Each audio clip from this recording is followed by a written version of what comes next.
The fall of Sireth. Smoke filled the sky. The ground shook with every explosion. The once beautiful city of Sireth was now a battlefield.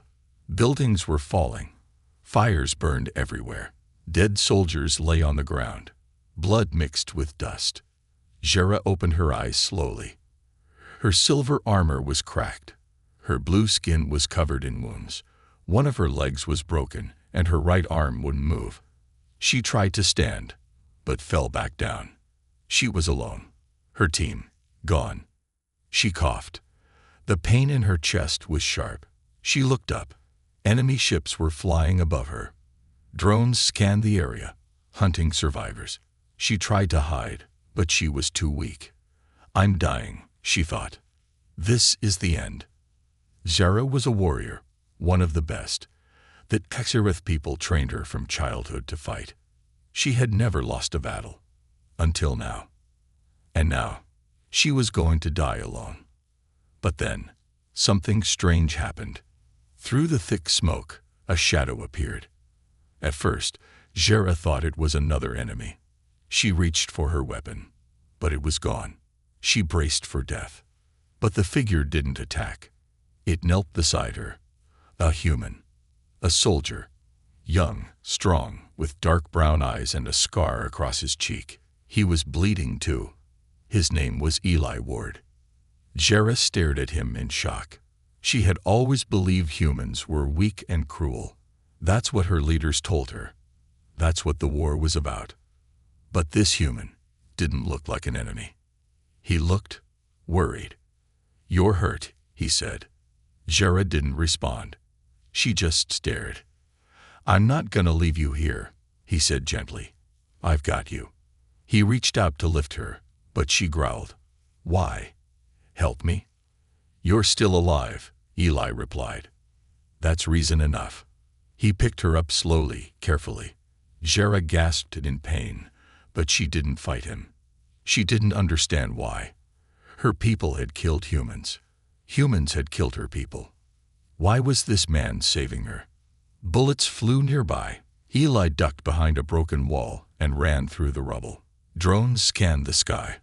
One passed over them, but Eli stayed low and hidden. He knew the area. He moved fast but silent. Jera's vision blurred. She was losing blood. The world around her faded. "Don't close your eyes," Eli said. "Stay with me." "Why?" "You care," she whispered. He looked down at her. "Because I've seen too much death. I'm tired of it." After what felt like forever, they reached a small, hidden door in the ground. Eli opened it and climbed down, still holding her. Inside was a small underground shelter, old supplies, a bed, a radio. He laid her down gently and quickly began treating her wounds. Jera was quiet, watching him, still confused. "I'm Eli," he said. "Jera," she replied after a pause. "Nice to meet you, Jera," he said, smiling softly. "Strange human," she muttered. He chuckled. "You're not so normal yourself." Then there was silence. For the first time in her life, Jera didn't feel like a warrior. She didn't feel like an alien. She just felt tired, lost, and strangely safe.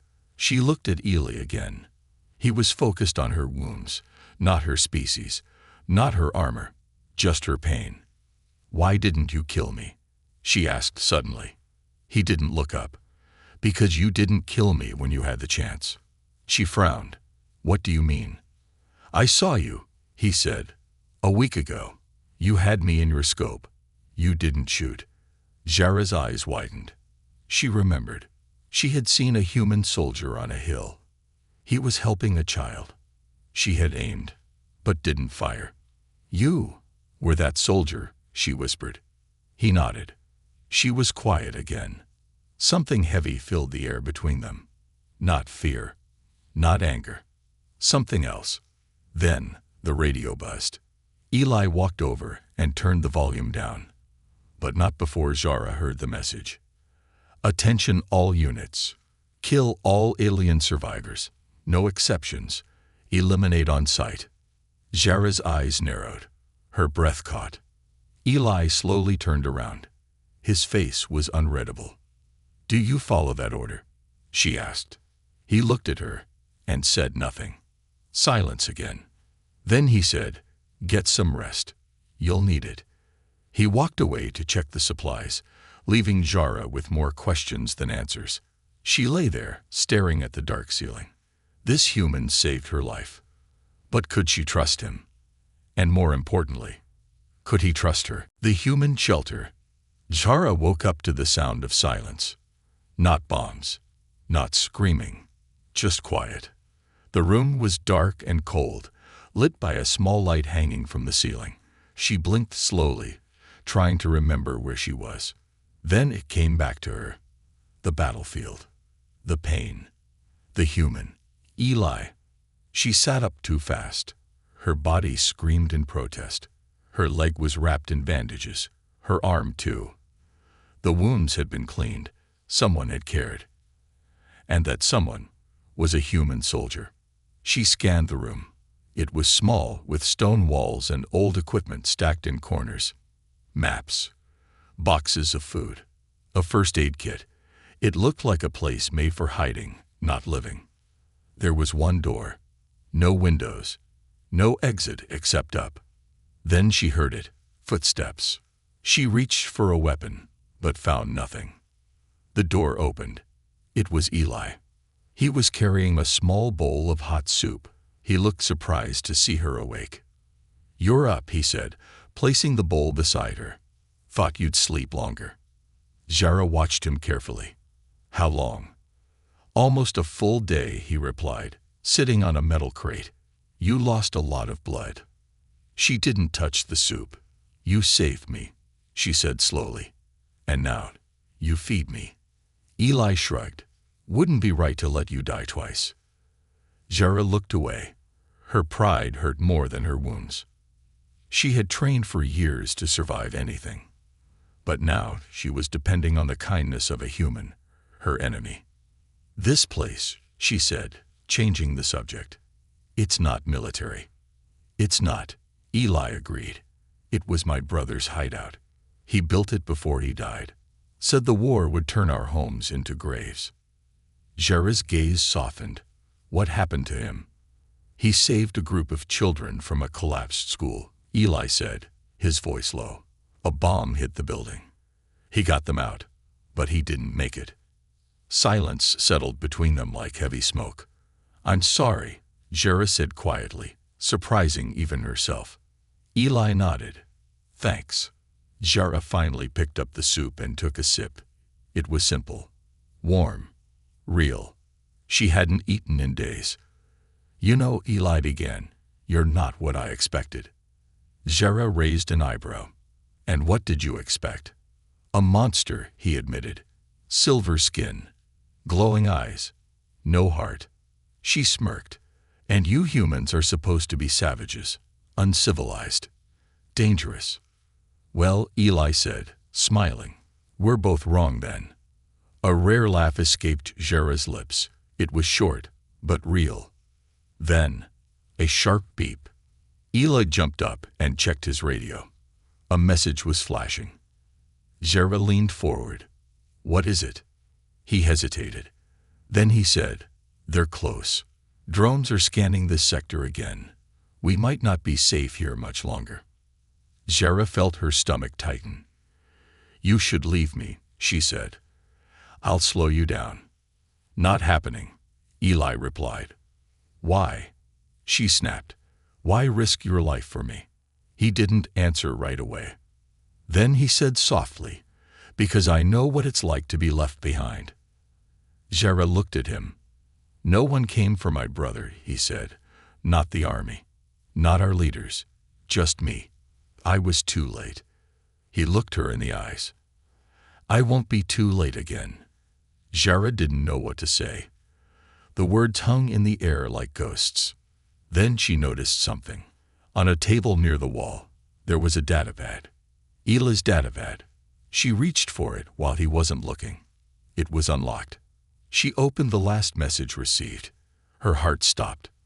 Tar-GT Kugot and FIRMID. 1 Sirith female spotted in Sector 9. Kill on sight. Human soldier assisting alien is considered a traitor. Jara quickly placed the pad back. Her hands were shaking.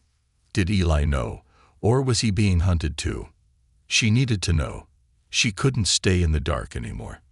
"You're being hunted," she said, loud enough to stop Eli in his tracks. He turned slowly. "What?" "The message," she said. "I saw it. They know you're helping me." He sat down again, quieter this time. No anger, just truth. "I know." Jara frowned. "Then why stay?" Eli's voice was calm. "Because running never saved anyone." The silence returned, but this time it wasn't uncomfortable. It was understanding. Then the radio buzzed again. Jara stood with effort, limping to the doorway. She turned to Eli. "I can't stay here. Your people want me dead. Maybe even you." "Then we run," Eli said. She blinked. "You'd come with me." He nodded. "If we split up, we both die. Together, we might stand a chance." Jara looked at him for a long time. "Your leaders will call you a traitor," she warned.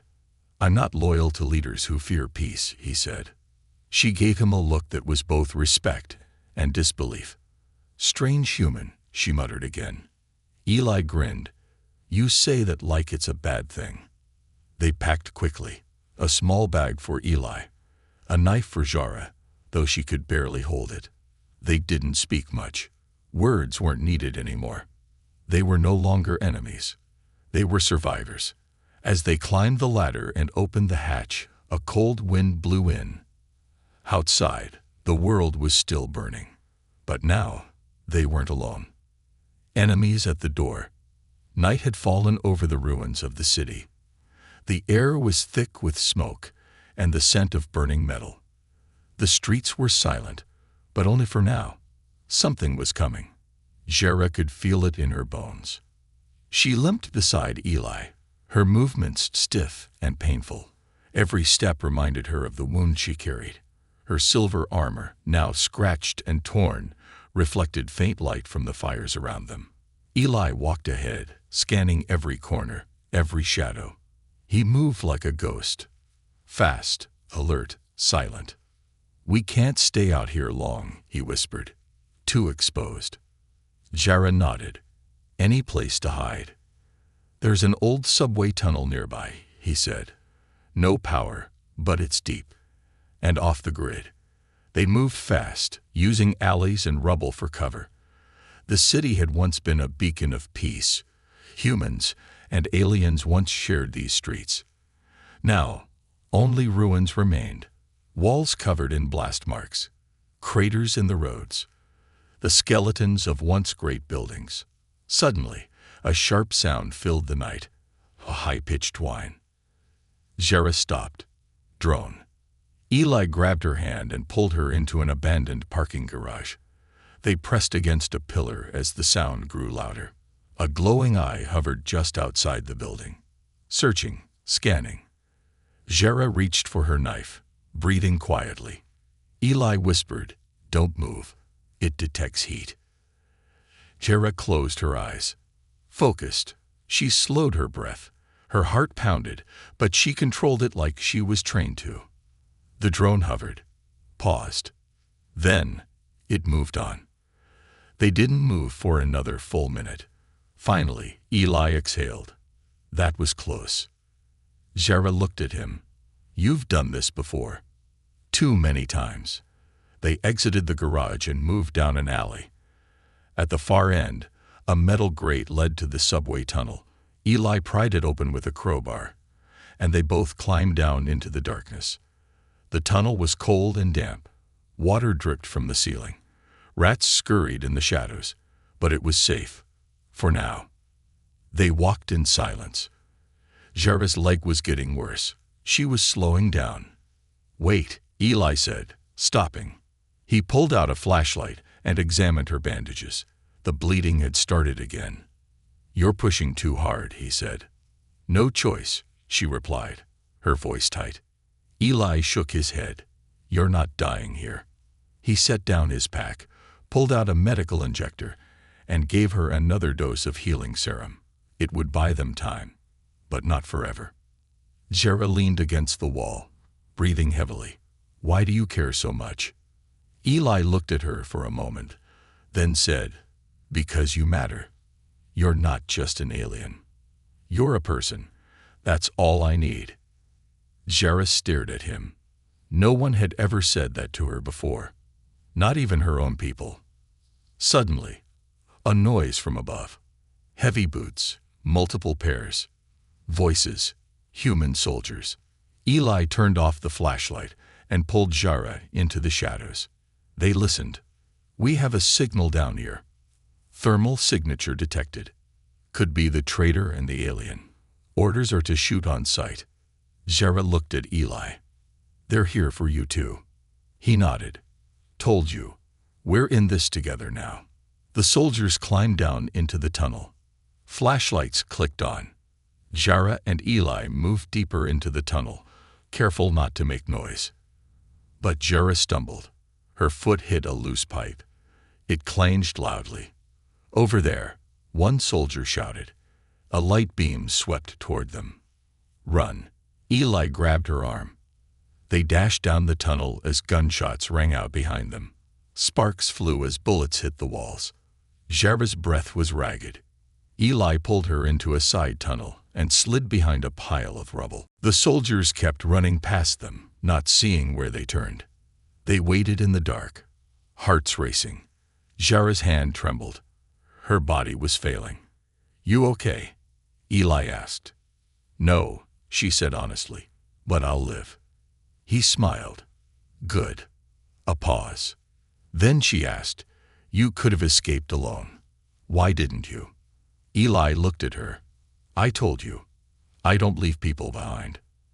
Jera leaned her head back against the wall. Her strength was fading. "Back home," she said quietly, "I was trained to see humans as lesser. But now, I'm not sure who's lesser anymore." Eli looked at her. "War changes everything. But it also shows the truth." They rested for a few minutes. Then Eli said, "We need to move again. They'll sweep the tunnels." Jera nodded. "Lead the way." They moved carefully, deeper into the underground maze. But soon, another problem. A wall collapsed, blocking their path. Eli cursed under his breath. "We'll have to go back." Jera's eyes scanned the area. "No. There's a vent shaft. Small, but I can fit. You're too weak. I'll manage." Eli gave her a long look, then nodded. She crawled into the vent. It was tight, dark, filled with dust. Every movement hurt, but she kept going. Halfway through, she heard voices again. The soldiers were close. She had to hurry. Finally, the vent opened into another tunnel. She dropped down and turned around to help Eli. He followed quickly. Just as the soldiers entered the previous tunnel, they were safe again. For now. Jera collapsed onto the ground, breathing hard. "You're stronger than you look," Eli said. She smiled faintly. "And you're braver than you know." They sat there, back against the wall, two enemies who were no longer enemies, just two people trying to survive. But Jera knew something. This wasn't just about escape anymore. Something bigger was coming, something worse than war. And deep inside her, an ancient signal was waking up. The truth about the war. The tunnel grew darker the deeper they went. The cold turned sharper. The silence grew heavier. Jera's steps were slow. Her leg was almost numb now. But Eli walked beside her, always watching, always ready to catch her if she fell. They had stopped being enemies a long time ago. Now, they were something else. All around them, the war still echoed. Distant booms, the crackle of fires, the buzz of drones above the ground. But here, under the surface, it was like time had stopped. They were two ghosts moving through forgotten bones of a broken world. Finally, they reached a hidden chamber. It looked like an old control room, dusty, abandoned, with screens and wires hanging like vines from the ceiling. Eli cleared off a bench for Jara to sit. "Rest," he said.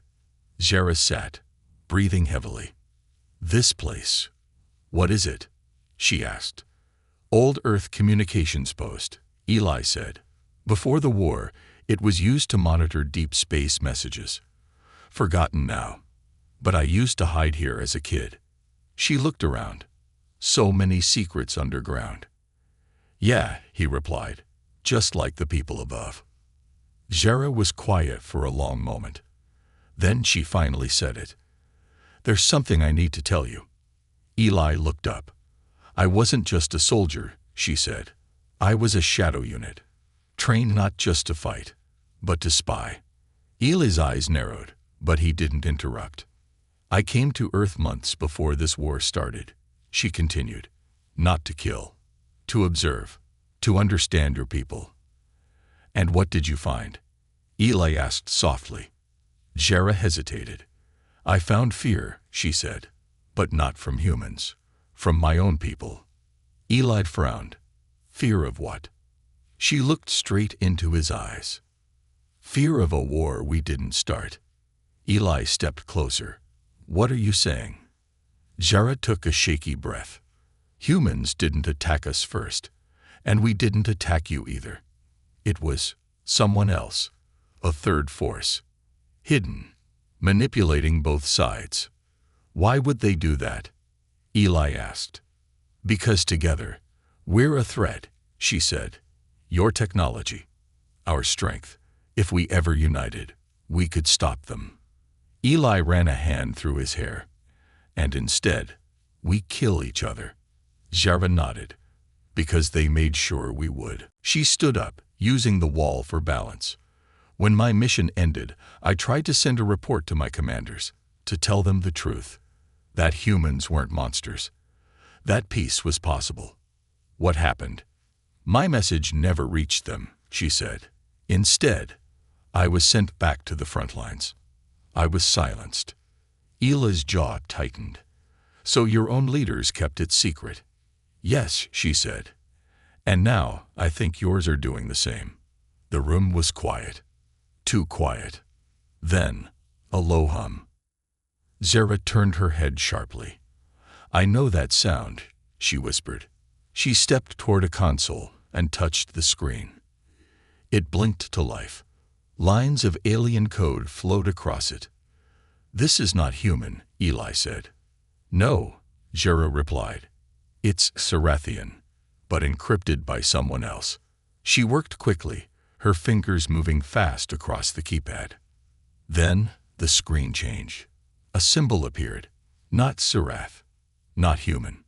Something older. "What is that?" Eli asked. "I don't know," Jara whispered. "But I've seen it before. On a ruined moon outside our system. A forgotten place." The screen showed a map. Multiple systems highlighted in red. Then video footage. Blurry, but real. Dark ships, silent, hidden in shadows, watching battles, recording. And then one of them fired the first shot on both sides. "Proof," Eli said, stunned. "Proof that we were both manipulated." Jara nodded. "If we can get this out, maybe the war can stop." Eli shook his head. "Our leaders won't believe it. They'll hide it. We need to send it to the people." Jara looked at the old transmitter in the corner. It might still work. Eli started fixing the broken wires, while Jara began decoding the rest of the message. They worked for hours, side by side, not as human and alien, but as partners. Finally, the screen lit up green. "Ready to send," Jara said. Eli typed the command. The transmitter buzzed, then died. "No, no," Eli smacked the panel. "It's too old. Power's gone." Jara stared at the dead machine. Then she took off her bracelet. "What are you doing?" Eli asked. "This isn't jewelry," she said. "It's a microcore, portable energy. It can power a ship or a signal." She plugged it in. The machine came back to life. The message began to upload. 5%, 10%. Then, a loud crash from the tunnel. They froze. Someone was coming. Eli grabbed his weapon. Jara reached for her knife. The door burst open.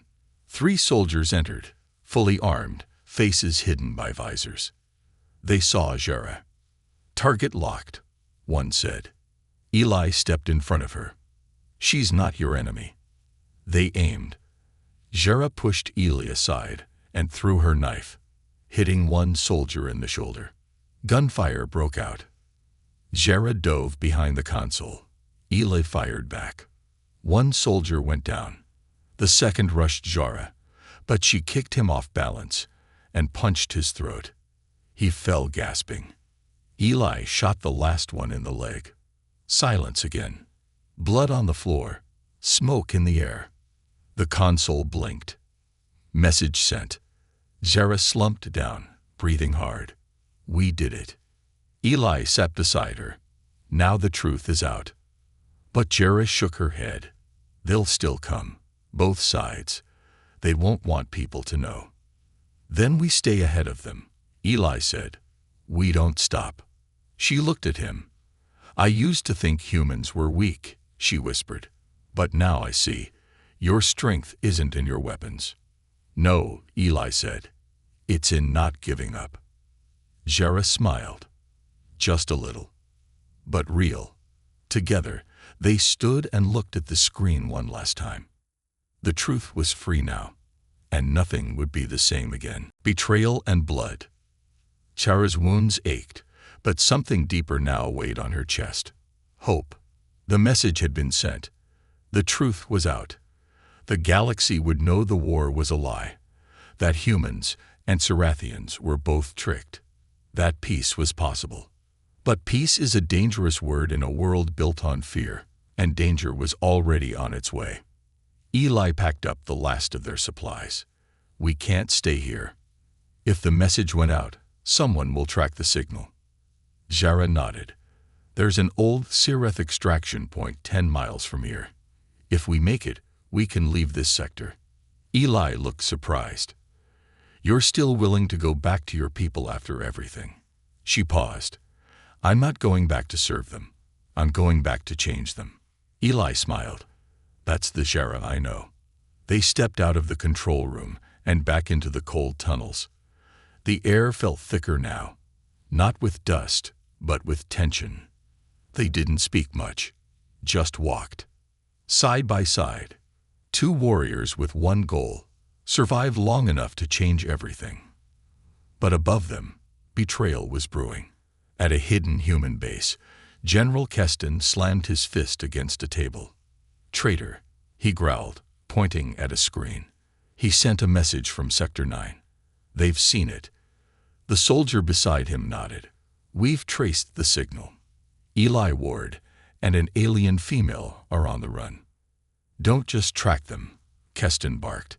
"Eliminate them. Quietly." Meanwhile, across the stars in Xereth command ship, Commander Ralzeth studied the same message. Jara's face appeared on screen. "She sent the signal," he whispered. "She told them everything." An officer stepped forward. "What are your orders, Commander?" Ralzeth stared coldly. "Bring her in alive. But if she resists, destroy her."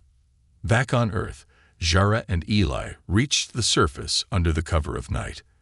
The sky above them glowed red. Distant battles still painted the stars with fire. They found a small transport hub near the edge of the ruined city. One broken vehicle sat in the garage, half burned, half working. Eli inspected it.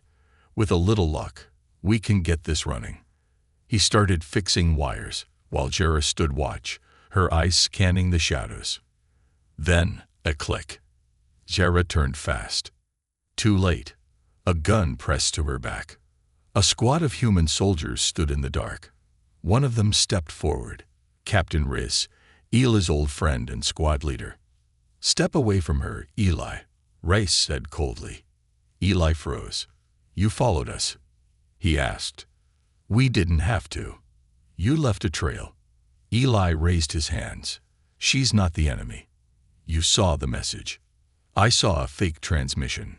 Riz snapped. You were tricked. She's using you. No, Eli said, stepping in front of Jara. You're being used, just like I was. Like we all were. Riz raised his rifle. Move, he ordered. Jara whispered, don't fight them. They'll kill you. But Eli stood tall. If you want her, he said, you go through me. Riz hesitated, just for a second. Then a shot rang out. Jara screamed. Eli collapsed to the ground, blood pouring from his shoulder. No, she cried, dropping to her knees beside him. He was still alive, but barely. Riz walked forward, weapon shaking slightly. You chose the wrong side, Eli. Jara's eyes burned with fury. Her hands trembled, but not with fear, with rage. She stood up slowly. And then she changed. Her eyes glowed brighter. Her skin shimmered. A low hum echoed from her body. What the? One soldier gasped. I warned you, she whispered. Then she moved. Fast, like lightning. She disarmed the first soldier with a twist, elbowed the second in the throat, and used her knife to cut the third's weapon in half. Chaos exploded. Riz tried to shoot, but Jara kicked the gun from his hands and pinned him to the ground. Touch him again, she hissed, and I end you. The remaining soldiers ran. Riz groaned under her boot. Eli coughed. Jara. She turned, her face softening. She knelt beside him and held his hand. You're okay, she said, her voice trembling. You're going to be okay. He gave a weak smile. You lied. You said you weren't strong. She smiled back, tears in her eyes. You made me stronger. Jara carried him into the half-broken vehicle. She connected the power lines, and to her surprise, it worked. The engine hummed to life. As she drove, Eli lay beside her, his hand pressing the wound. You should have run, he said softly. I did once, she replied. Not anymore. But they weren't alone. A ship appeared in the sky. Sarathian. It landed in front of them, blocking the road. Jara stopped the vehicle. She stepped out slowly. From the ship came Commander Ralzeth, her old mentor. Jara, he said, voice cold. You've changed. So have you, she replied. But not in the right way. You betrayed your people. I revealed the truth. Ralzeth raised his hand. Come with me. We'll forgive you. If you surrender. She shook her head. No more lies. Ralzeth gave a signal. Soldiers raised their weapons. Jara stepped back, ready to fight. But Eli stumbled out of the vehicle, holding his shoulder. Ralzeth frowned. You brought a human. He brought me hope, Jara said. You disappoint me. No, she said, her eyes burning. I defy you. Ralzeth stepped forward. Then you leave me no choice. But before he could fire, a huge blast shook the sky. A third ship appeared above them, dark, silent, unknown. Jara's eyes widened. That's them, she whispered. The real enemy. Eli stared up at it. It hovered, watching. Then it fired. Not at them, but at both the human and Sarathian soldiers. Explosions ripped across the road. Jara grabbed Eli. Run. Together, they fled into the forest nearby as fire filled the sky. Behind them, humans and aliens screamed. Betrayal no longer mattered. Borders no longer mattered. A greater war had arrived. And only together could they survive it. I've got you. The forest was burning behind them. The sky glowed red as smoke twisted into the stars. Eli ran as fast as his injured leg would allow, holding his shoulder. Jara helped him, one arm around his waist, her body still glowing faintly from the surge of power within her. They didn't speak. There was no time for words. Only survival. Behind them, the dark enemy ship hovered like a vulture in the clouds. Its silent weapons tore through human and Sarathian soldiers without mercy. Explosions shook the earth. Trees cracked and fell. Screams echoed in every direction.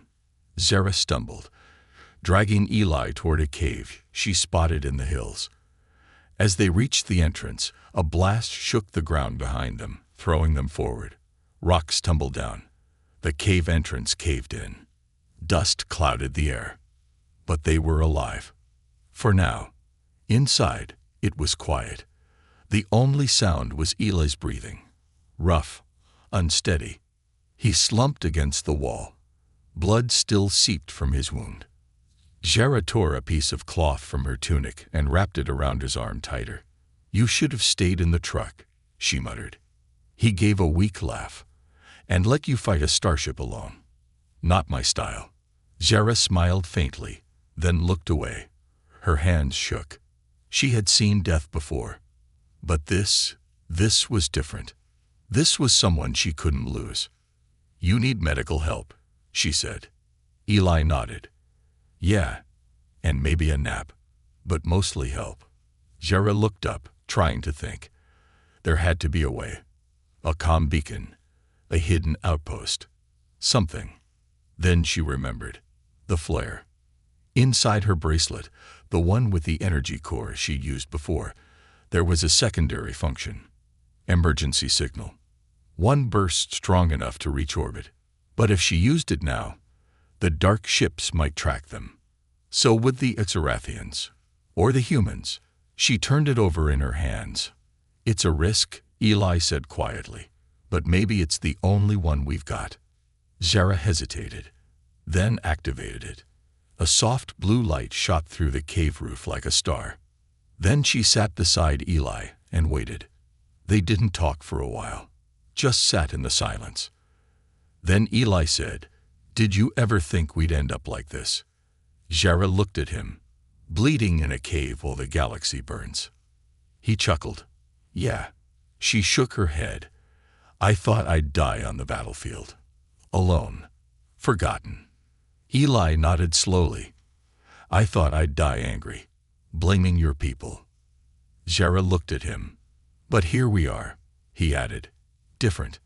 "Yes," she said. "Because of you." "No," he said. "Because of us." Suddenly, a sound outside. Engines, hovercrafts. Zara stood, knife in hand.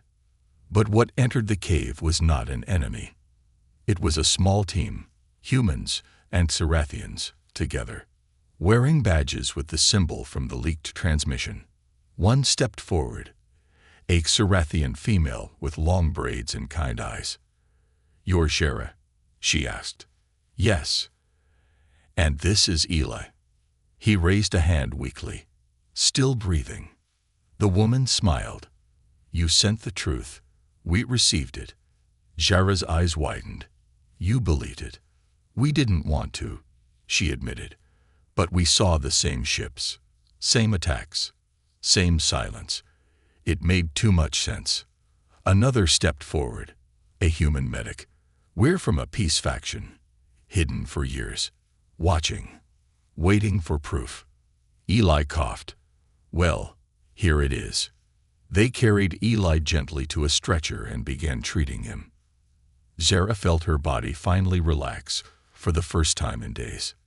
The Sarathian woman turned to her. "You're not just a soldier now," she said. "You're a symbol." Zara stared. "I never wanted to be." "Symbols never do," the woman said. "But people follow them anyway."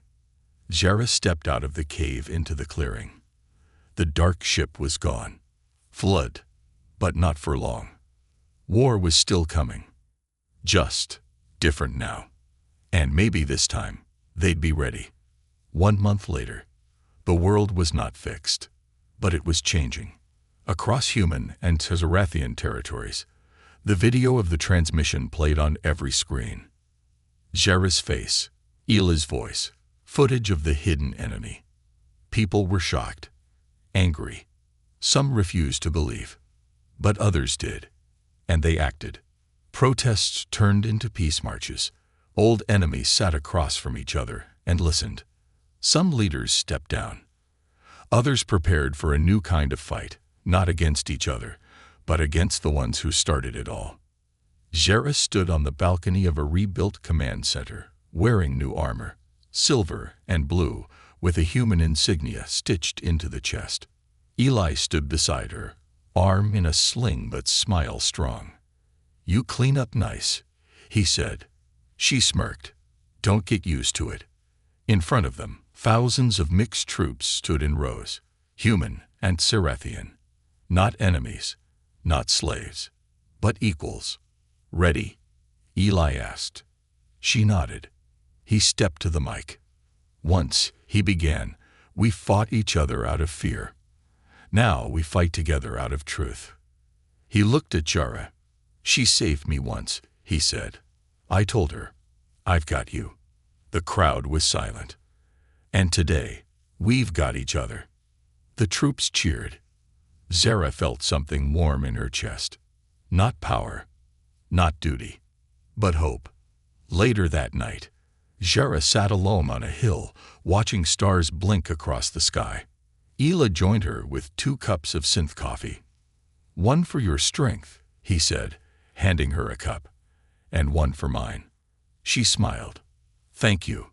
They sat in silence again. Then he said, "The fight's not over, you know." "I know," she said, "but I'm not scared anymore." "Why?" She looked at him and repeated the words that had once saved her life. "Because I've got you." Eli smiled. And under the stars that once watched them bleed, they now sat, warriors, survivors, and symbols of a galaxy that dared to change. The alliance begins. The peace did not last long. 1 month after the speech, 1 month after the message was shared across the stars, something changed. It started small. A patrol ship went missing near the edge of human territory. No distress signal, no wreckage, just gone. Then, a Cirathian research station on Moon Pylos 3 stopped transmitting. 27 scientists disappeared. No survivors, no answers. The peace faction feared sabotage. The military feared a trap. But Zhera, she feared something worse. She stood in a new operations center, clean, modern, glowing with technology from both Earth and Sirath. It was a symbol of their alliance, and it was where she now served. Not as a soldier, but as a commander. She stared at the report on the screen. 7 disappearances, 2 sectors, all unexplained. No bodies, no signals. Eli walked in, his arm finally healed, his jacket slung over one shoulder. "You look tense," he said, sipping from a steaming cup. Zhera didn't smile. "This isn't random," she said. "This is organized." Eli nodded. "You think it's them." "The dark ships," she whispered. "They're not just attackers. They're collectors." Eli sat beside her. "We told the galaxy. We warned them. What more can we do?" Zhera looked at him, her eyes sharper than ever. "We build something bigger." 3 days later, a summit was held on the Cirathian moon of Kothan, neutral ground, ancient and sacred.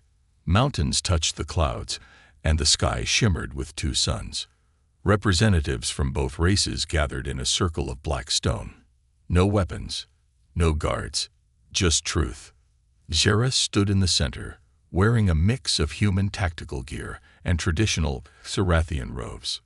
Eli stood beside her, now an official voice of Earth's Peace Council. She spoke first. "You know me. Many of you once tried to kill me. And I tried to kill you. That was war. This is different." Some looked away. Others listened. "The war was a lie," she continued. "We were enemies for reasons planted in our minds. But now there is a new enemy, one that does not care who wins or loses. It only wants control." A hologram flickered to life. It showed the enemy ships, dark, silent, without markings. Then a series of signals, patterns of sound. "Language," Eli explained, "but we haven't cracked it." A Cirathian scholar raised her hand. "Those patterns, They match ruins we found across 10 systems. Jera leaned forward. You're saying they've been here longer than us? The scholar nodded. Much longer. Gasps echoed across the chamber. Eli stood. We don't know their purpose. We don't know their full strength. But we do know one thing. They are moving.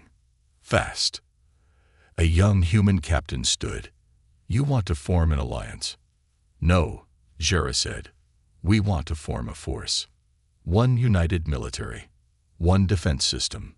One goal. Survive. Silence followed. Then, slowly, one hand raised. Then another. And another. 1 week later, the training grounds. Jera watched from a balcony as human and Cerathian soldiers trained side by side. Hand-to-hand combat. Tactical drills. Simulations. For the first time in history, they were preparing not to fight each other, but for each other. Ela joined her. Not bad, huh? She gave a small nod. It's working. For now. Then a call came through, encrypted and urgent. Jera answered. A shaky voice spoke. This is Research Station Zeta-1. We've made contact. Jera's eyes widened. With who? Not who, the voice whispered. What? Static. Then silence. Jera and Eli looked at each other. We need to go, she said. Station Zeta-1. Outer orbit. Classified location. The station was spinning slowly, one section damaged by what looked like a burn from inside. No external damage. No impact. Just a perfect circular hole. Melted. Jera, Eli, and a small elite team docked carefully and stepped inside. The air was cold. Lights flickered. Gravity was unstable. They moved in silence, weapons ready. Something's wrong, Eli whispered. No bodies, Jera replied. Again. But then they reached the central lab. And they found it. A message. Etched into the glass wall. Burned by heat, not written by hand. It wasn't in Cerathian. Or English. But Jera understood it. Somehow. We see you. Eli stepped back. What does that mean? Jera stared at the wall. I think, she said slowly, they're not just watching. They're studying. Back at the command center. The footage from Zeta-1 spread quickly. The message. The damage. The fear. People began to panic. But Jera knew panic was a weapon. One the enemy could use. So she acted. A broadcast was made, across both planets. She stood alone on screen, in her new armor. She spoke with calm fire. We are not prey. We are not divided. We are not broken. She paused. For generations, we fought the wrong war. But that ends now. Together, we rise. Together, we fight. Together, we say, we see you. And across the stars, people cheered. The first time in history, human and Cerathian were one. Later that night, Jera walked outside the base, under the twin moons. Eli followed her. You're not sleeping, he said. I'm not tired, she replied. They looked up at the stars. So what now, he asked. We wait, she said. They'll come. And when they do, he nodded. We'll be ready. She turned to him, her voice soft.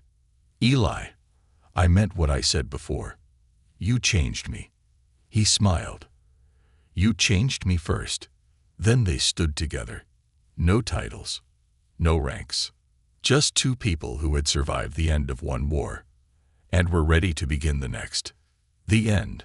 For now.